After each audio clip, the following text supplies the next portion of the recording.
Bueno, hola chicos, buenos días. Voy a tratar de explicarles el tema con estos esquemitas. Este es mi nuevo pizarrón, miren. Este es mi pizarrón. Voy a explicarles, escuchen, el video lo van a tener para escuchar varias veces si lo necesitan.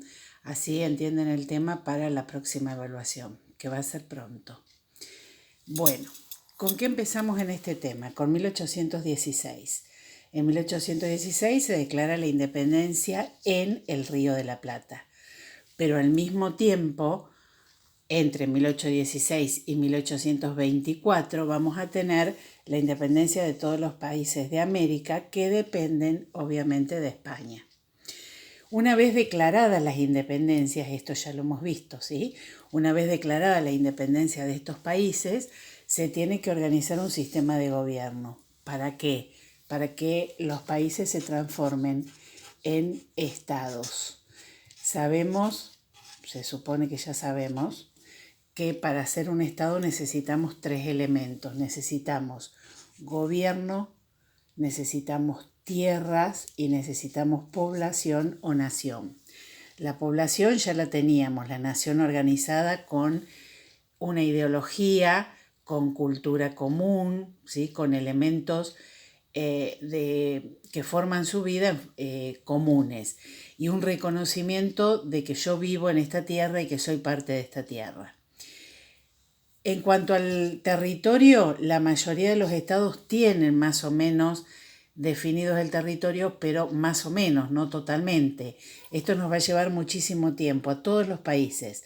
¿Sí? Nosotros tenemos en este momento, Argentina no es únicamente el territorio actual, sino que además del territorio actual abarcaba Uruguay, abarcaba para una parte de Paraguay, una parte de Bolivia. Entonces, hasta 1880 vamos a tener problemas territoriales. Y el gobierno es lo que se está tratando de organizar. Frente al sistema de gobierno necesitamos tener una constitución y alguien que nos represente. Pero antes de definir esto, lo que tenemos que definir es qué tipo de gobierno vamos a organizar. Entonces, tanto en el Río de la Plata como en todos los países de América, eligen o elegimos la república. ¿Por qué la república?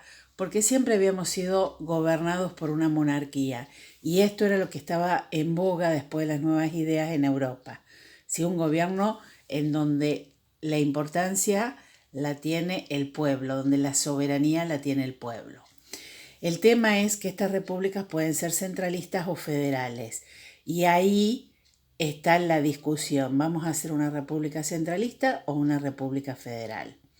Esto va a llevar a guerras civiles, a guerras internas, ¿sí? Entre los liberales y los conservadores, que serían los centralistas y los federales. Centralistas liberales, federales conservadores, en algunos aspectos.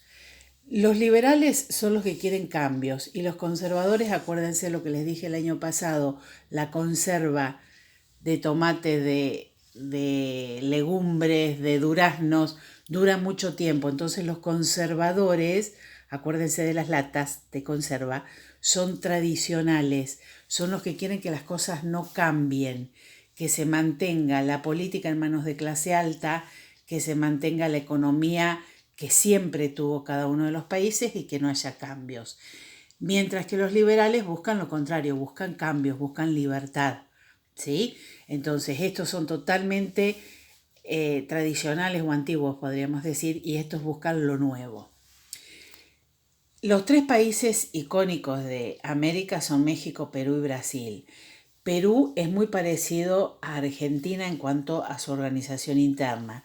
Va a tener muchas guerras civiles, inestabilidad política, ¿sí? Va a pasar por distintos sistemas de gobierno hasta llegar a organizarse. México organizó su revolución, ya lo hemos visto, a partir de los indígenas porque eran más del 70% de la población. Pero tuvo muchos problemas territoriales, de hecho perdió gran parte de su territorio en manos de Estados Unidos y tuvo problemas internos porque fue uno de los países como el puerto era que más se utilizaba para los barcos españoles. Entonces los españoles, al primer lugar que llegaban y atacaban era obviamente a México. Entonces tuvo muchísimos problemas internos antes de poder estabilizarse. Y Brasil, que es muy diferente al resto, sobre todo porque no dependía de España, pero además cuando se independiza organiza un sistema monárquico, ¿sí? Una monarquía constituyente, y establece el libre comercio de entrada. En Brasil no hubo monopolio, por eso tenían comercio con todos los países que pasaban sus barcos por las costas de Brasil, y por eso nosotros podíamos realizar el contrabando en la época del monopolio con Brasil y sobre todo con Colonia, ¿se acuerdan? Con Colonia de Sacramento. ¿Qué pasa específicamente en el Río de la Plata? En el Río de la Plata, después de la independencia de 1816, se dan cambios en todos los aspectos.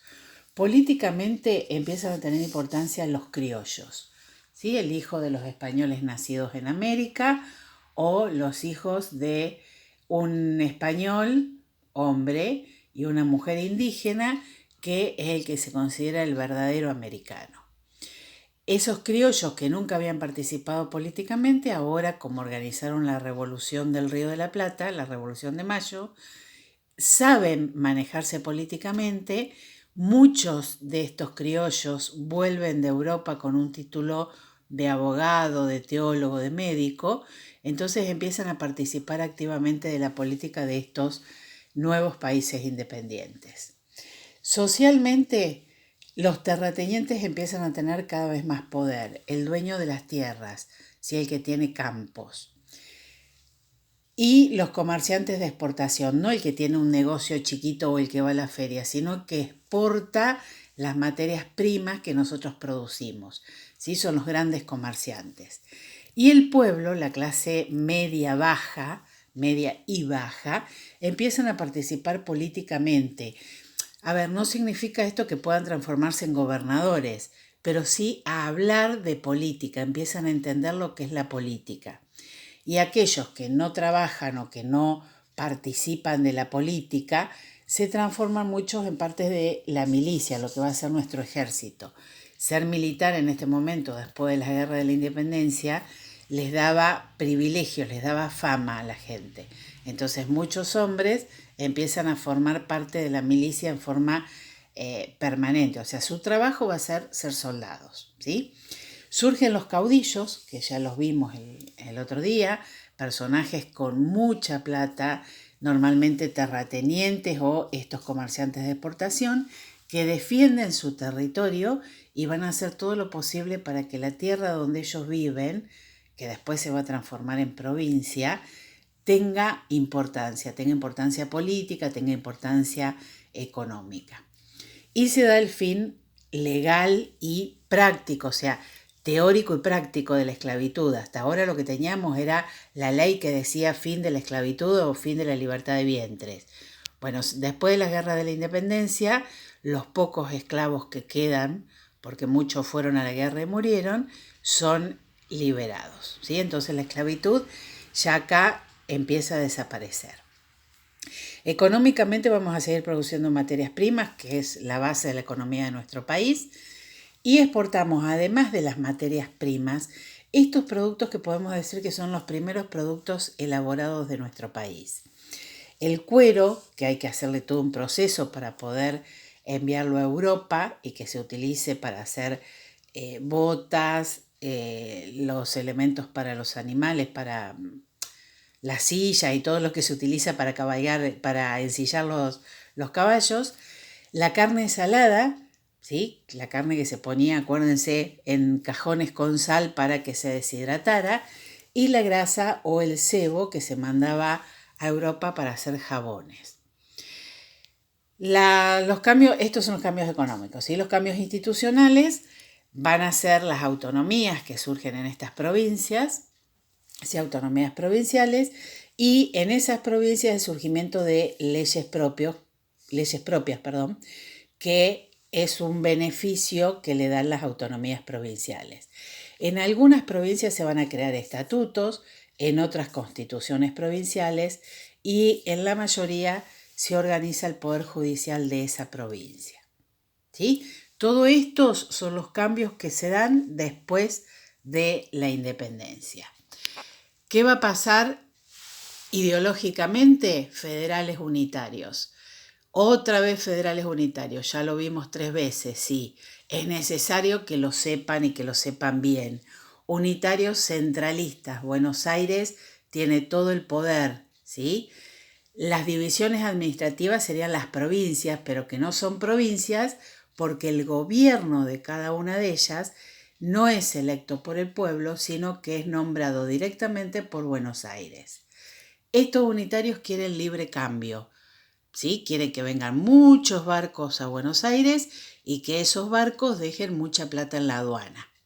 No importa si con la mercadería que traen perjudican la economía del interior.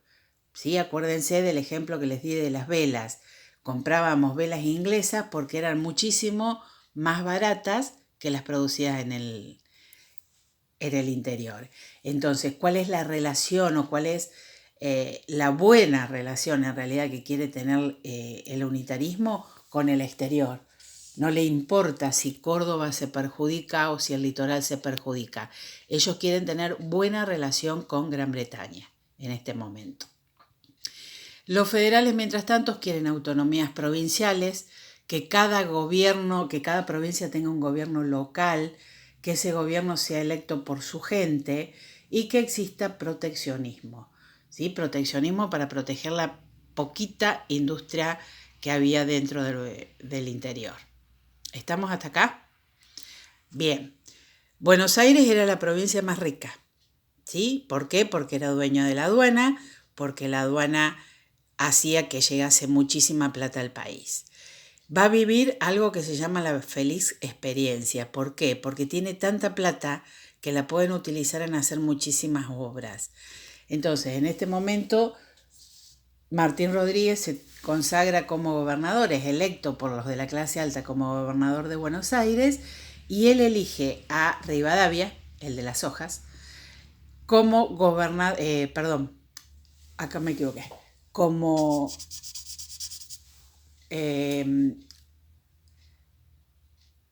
encargado, hoy no me salía, encargado de las relaciones exteriores y jefe del gobierno, digamos, de Buenos Aires, no gobernador, sino sería el ayudante, ¿sí? El ministro de gobierno, de obras públicas, de economía, todo eso era lo que manejaba Rivadavia. Y fue excelente, ¿sí? Manejó el dinero que entraba a Buenos Aires, hizo muchísimas obras, todas las que tienen en el cuadernillo, no se las voy a nombrar ahora. Esas obras hicieron que Buenos Aires se transformara en este momento en una ciudad muy importante, no la podemos comparar todavía con París, pero en poquito tiempo la vamos a comparar con París, porque hace obras que son todas las que conocemos. Por ejemplo, se empieza a hacer el Teatro Colón, la Universidad de Buenos Aires, todas obras muy grandes, muy caras respecto del resto del país que era muy pobre. Y una de las cosas que se va a modernizar muchísimo es el puerto. Y para poder organizar el puerto, para poder hacer un puerto muchísimo mejor que el que teníamos, se pide un empréstito, es decir, un crédito a Gran Bretaña. Ese crédito es nuestra primera deuda externa, ¿sí? Esta primera deuda externa se la debemos a Rivadavia. Se pagó, ¿sí? Pero nosotros pedimos una cantidad determinada, pedimos 100 pesos, nos mandaron 80 porque los otros 20 eran para gastos administrativos y de esos 80 para las obras se utilizaron 20 y el resto se gastó en la guerra con Brasil. Esto es una de las críticas que se le hace a Rivadavia, ¿sí? ¿Qué se hizo para poder devolver el crédito? Se creó la ley de enfiteusis. ¿Qué significa esto? Las tierras que eran del Estado, ¿sí? Lo que se considera tierras fiscales, se alquilaban a las personas que querían trabajar esas tierras y que podían pagar el alquiler, ¿sí? Entonces, obviamente, se alquilaban a gente de la clase media o de la clase alta, que tenían dinero. Esas personas de la clase media o alta trabajaban las tierras y pagaban un alquiler al Estado. Hasta acá todo bien. ¿Cuál es el problema de la enfiteusis? que el alquiler era siempre el mismo. Durante todos los años no tuvo aumento, ¿sí? Entonces la gente ganaba muchísima plata, era cada vez más rica y lo que le pagaba el Estado era nada más que el alquiler de la tierra, no le pagaba impuestos, por ejemplo, ¿sí? Entonces, el Estado recibía dinero en efectivo para pagar el empréstito, que es lo que necesitaba, pero perdió muchas tierras. ¿Por qué? Porque esta enfiteusis, la gente que la recibía utilizaba las tierras y terminó siendo dueño de esas tierras, ¿sí? Apropiándose. ¿Por qué se apropiaba? Porque por más que el Estado no pedía el pago de impuestos, entonces la persona que utilizaba la tierra pagaba los impuestos y después de 10 años de pagar los impuestos, las tierras quedaban como propias. Entonces las tierras fiscales terminaron entregándose por muy poca plata, por muy poco, por un porcentaje muy poquito muy chiquito de su valor, a la gente de la clase alta. ¿Se entendió esto? ¿Está claro hasta acá? Bueno, cualquier duda, pregunten, porfi.